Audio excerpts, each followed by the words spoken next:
Ça veut dire, vous êtes dans l'état d'esprit où vous dites, rien n'est impossible. Quand je regarde l'environnement, la probabilité de réussite est 0%. Mais comment je transforme ce 0% en 100%? Le thème, c'est entreprendre et réussir. Donc, il y aura ceux qui n'ont pas encore entrepris, qui ont l'intention d'entreprendre, et ceux qui ont déjà entrepris. Donc, évidemment, il y a certaines notions sur lesquelles je vais revenir et qui vont peut-être ennuyer un peu les entrepreneurs avertis. Mais bon, c'est une masterclass. Donc, on va certainement apprendre aussi de ces entrepreneurs. Alors, il n'y a pas de recette universelle pour réussir une entreprise. Donc, quand on dit à un entrepreneur de venir faire une masterclass sur comment entreprendre et réussir, en réalité, on lui demande de venir raconter comment il a entrepris, il a réussi. Parce que ma recette n'est pas nécessairement universelle. Ceci dit, les entrepreneurs ont à peu près le même parcours. Donc, à un moment donné, il y a des notions qui sont universelles, même s'il n'y a pas de recette universelle, il y a des notions universelles qui font que, quand vous les suivez, la probabilité de réussite, elle est très grande. Okay? On va commencer par le projet. Parce que même ceux qui ont déjà entrepris, je ne sais pas si c'est ce que vous avez fait, le projet. Et le projet, c'est quelque chose qu'on pense, qu'on réfléchit, qu'on vit, qu'on écrit. C'est-à-dire qu'un projet, il se construit, on l'écrit, on le pense pendant un moment, et on finit par avoir quelque chose de prêt. Alors, la première chose qu'on doit savoir quand on entreprend, c'est que votre projet doit répondre à un besoin de la société. Ça peut être un besoin d'innovation ou un besoin d'amélioration. Mais ça doit correspondre à un besoin. Si comme l'entrepreneuriat venait combler un trou. Et c'est la première raison pour laquelle votre projet a des chances de réussir. Parce que votre projet vient combler un vide. Sinon, il n'a pas d'intérêt. Donc, un besoin d'amélioration, ça veut dire ce que vous voulez faire existe déjà. Mais vous voulez faire mieux. Donc, ça veut dire que dans un projet d'amélioration, vous devez avoir une valeur ajoutée. Et donc, c'est la première question que vous vous posez. Quelle est la valeur ajoutée de mon projet?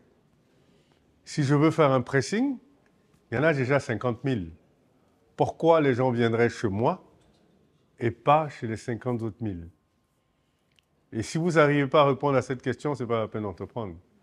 Mais si vous arrivez à répondre à cette question, c'est qu'évidemment, votre projet a une probabilité de vivre qui est extrêmement importante. La deuxième chose, c'est un besoin d'innovation. Donc évidemment, vous avez identifié ce besoin, OK? Mais il n'y a aucune solution à ce besoin-là dans votre environnement. Comprenez innovation, les innovations sont contextuelles. Parce que ça peut être quelque chose qui existe ailleurs, mais qui est une innovation chez vous parce que ça n'existe pas chez vous. Donc innovation, ça ne veut pas dire que c'est vous qui l'avez créé. Mais c'est vous qui l'avez apporté dans cet environnement où on en a besoin et il n'existe pas. Donc, vous créez cette innovation-là. Okay? Donc voilà les deux raisons pour lesquelles il faut entreprendre.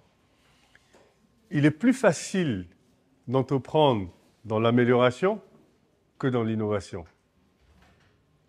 Parce que dans l'innovation, vous avez tout à expliquer, vous avez une pédagogie extraordinaire à faire, vous devez faire réaliser aux gens qu'en réalité, ils ont ce besoin-là. Ça, c'est la première chose. La deuxième chose, vous devez leur expliquer comment votre projet ou comment votre solution répond à ce besoin-là. Parce qu'à la fin de la journée, le client est en réalité la raison de votre projet. Donc, dans le projet, ce n'est pas votre intérêt, c'est l'intérêt du client. Si lui n'est pas convaincu, vous pouvez être convaincu de votre projet. Si lui n'est pas convaincu de votre projet n'a pas de sens, en réalité. Puisque c'est pour lui que vous faites ça. Donc, innovation et amélioration. Amélioration, quand vous êtes dans une logique d'amélioration, il faut chercher une niche. Parce qu'en réalité, c'est ça. C'est-à-dire que la valeur ajoutée, ce sera dans la niche. Donc, je prends toujours l'exemple, je reviens à l'exemple du pressing. Regardez la majorité des pressings, vous allez déposer vos affaires et vous les récupérez après quand c'est terminé. Si vous vous dites, écoutez, les gens n'ont pas le temps, ils doivent descendre des enfants à l'école, ils sont pressés, ils ont des meetings, le soir ils sont fatigués. Et si je faisais, je créais un système, une application qui faisait qu'on identifiait mon pressing, on choisissait les habits qu'on voulait mettre, on mettait des commentaires, on mettait son adresse, on fait le paiement, enfin on obtient le paiement, on fait le paiement, on vient chercher vos affaires à la maison, on les nettoie, on les ramène chez vous. Ça, ce serait une valeur ajoutée. Et ça coûterait peut-être 1 euro de plus ou 2 euros de plus, mais la perte économique qu'on subit quand on doit aller déposer les affaires, aller les chercher, est certainement plus importante que 2 euros. Donc là, vous apportez une valeur ajoutée. Et là, vous devenez intéressant pour les clients, en réalité. Donc oui, ils peuvent laisser les 50 000 qui existent et venir chez vous parce que vous apportez une valeur ajoutée. Donc vous devez chercher toujours les niches. Ça, c'est la première raison pour laquelle vous devez chercher les niches. La deuxième raison pour laquelle vous devez chercher les niches, c'est que quand vous êtes dans une logique d'amélioration, ça veut dire que le business existe déjà. Donc il y a de la compétition.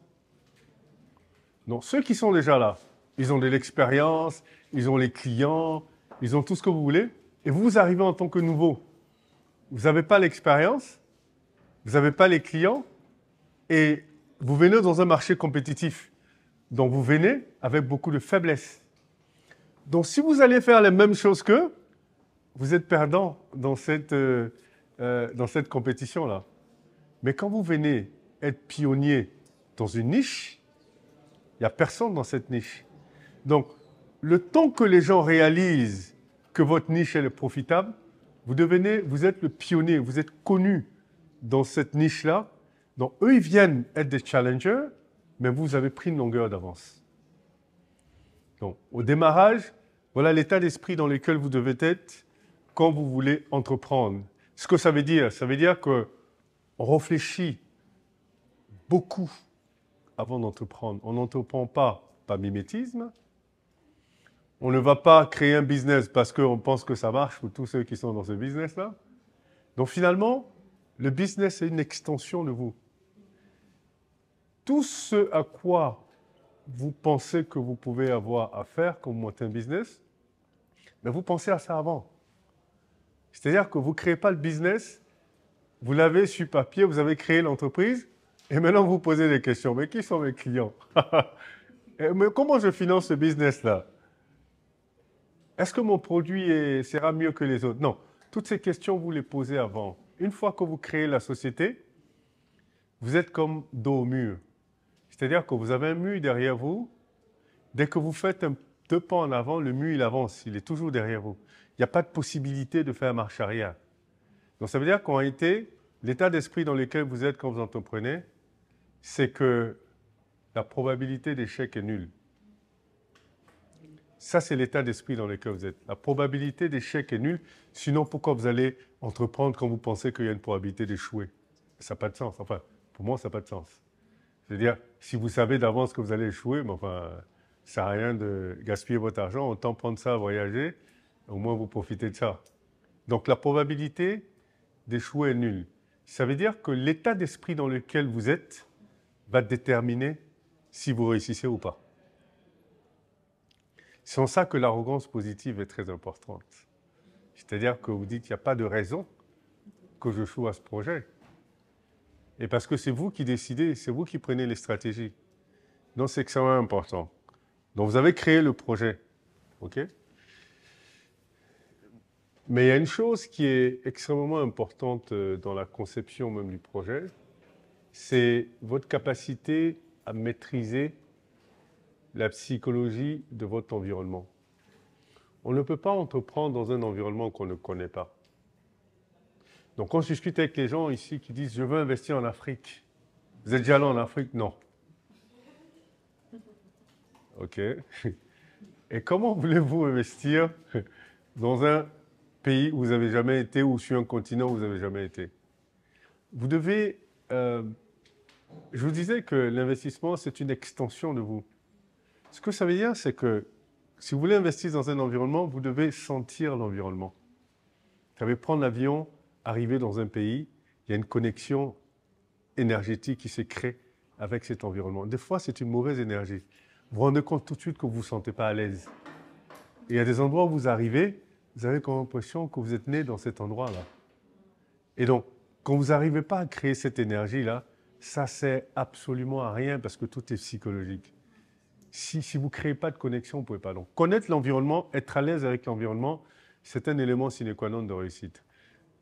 Connaissez l'environnement. Et quand vous connaissez l'environnement, vous configurez votre projet en fonction de l'environnement. Vous savez, maîtriser la psychologie de votre environnement et de votre interlocuteur vous donne non seulement une longueur d'avance, mais vous met dans une position où vous savez exactement ce qu'il recherche. Parce que c'est ça, en réalité. Vous voulez donner une solution que les gens veulent. Comme j'ai dit, soit ils le savent qu'ils veulent, tant mieux, vous le leur donnez, ou ils ne le savent pas, vous arrivez à les convaincre qu'ils ont besoin de ça, et vous leur donnez cette solution-là. Dans cet environnement, vous devez le connaître, vous devez le maîtriser. C'est extrêmement important. Connaître, maîtriser la psychologie non seulement de votre environnement, mais de vos interlocuteurs. Et ça nécessite d'être patient, ça nécessite d'être à l'écoute, ça nécessite d'être bon observateur, et ça nécessite également de parler aux gens dans cet environnement et qui sont dans les secteurs d'activité dans lesquels vous voulez rentrer. Les études de marché que vous allez lire, quelqu'un va vous faire une étude de marché et vous la donnez, vous allez lire l'étude de marché. Et vous ne pouvez pas prendre vos décisions uniquement sur l'étude de marché de quelqu'un d'autre. Parce que cette étude de marché, elle a aussi un côté subjectif. Donc cette personne vous a fait une étude de marché selon lui, sa subjectivité, même s'il a pris des paramètres quantitatifs universels, mais il y a un côté opinion dedans, il y a un côté ressenti dans son analyse. Et c'est pourquoi c'est bien que vous fassiez vous-même votre propre étude de marché. L'étude de marché n'a pas besoin d'être scientifique. Elle n'a pas besoin d'être scientifique. C'est que vous allez parler aux gens, vous voulez faire un pressing, vous allez parler aux gens qui ont des pressings. Vous êtes client, alors comment ça se passe? Voilà, il y a beaucoup de clients, c'est quoi leurs préoccupations? Est-ce que les gens se plaignent? Et vous avez souvent des problèmes. Quand vous faites une tâche sur l'habit de quelqu'un, quelle est sa réaction? Enfin, tout ça vous permet de ficeler. Ce que je veux vous dire, en fait, quand le projet il est bien ficelé au départ, avec le bon état d'esprit, ça peut vous paraître peut-être léger, mais c'est extrêmement important. Vous savez, si je prends l'exemple de Bloomfield, donc j'ai créé Bloomfield en 2007, donc il y a 17 ans. Et je peux vous dire que la probabilité de réussite de Bloomfield était 0%. 0% pourquoi? 0%, et j'en étais conscient, en l'état actuel des choses quand j'ai créé. 0% parce qu'il n'y avait pas d'environnement juridique et réglementaire pour la notation financière en Côte d'Ivoire et même dans l'Afrique francophone. Il n'y avait pas de clients naturellement. Et il n'y avait pas de narrative, puisque les gens ne savaient même pas ce que c'était.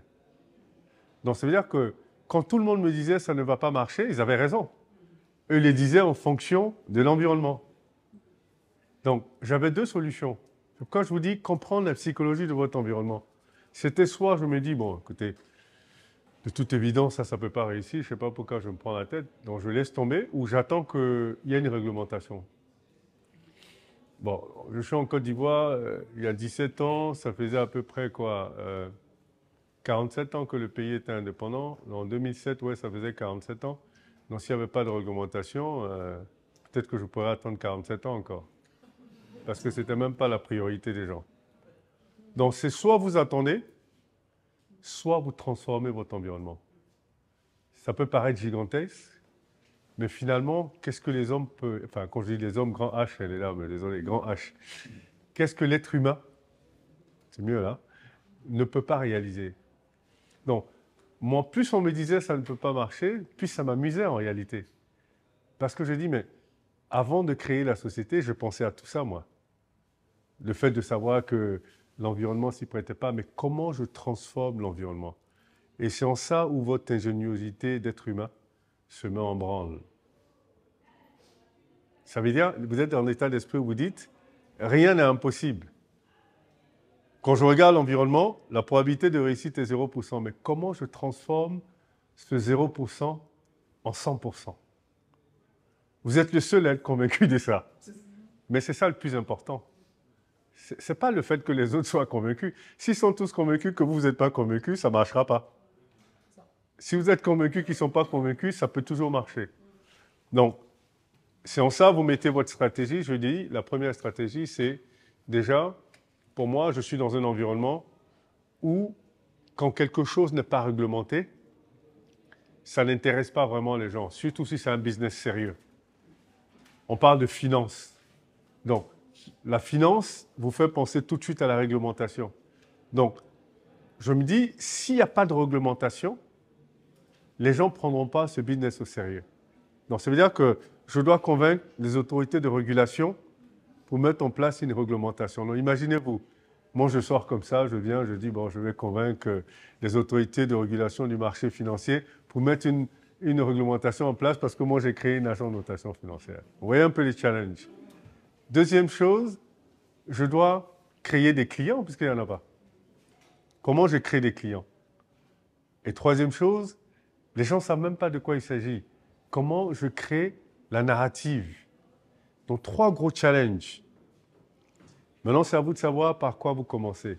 Je dis, je teste les trois en même temps et je verrai par quoi je commence. Donc, je vais voir le régulateur